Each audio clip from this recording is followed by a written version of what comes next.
Hello guys, welcome to the Best Online Tutorials channel. In this one, we're talking about how to add a missing place or business to Google Maps. So you can execute this on both your desktop browser or also on your mobile device. So just open up your Google Maps and make sure that you are logged in into your primary Google profile and then search for the target address where the business resides. So let me just choose a random location, say this Flatbush, for example, somewhere in New York. Okay. Then find this exact geographic location with your right click of a mouse, like this.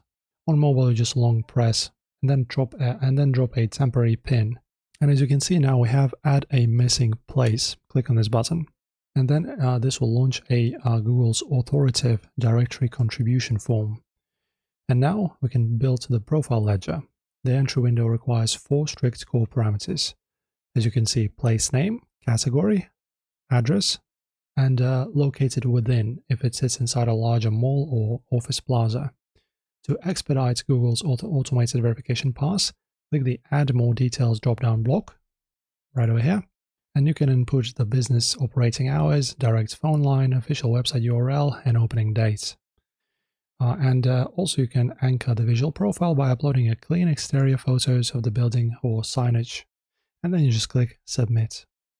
That's how it's done, guys. Pretty simple. Just find a place, right click, go to this interface, fill it up, and you're good to go. That is it for this one, guys. Enjoy and like and subscribe.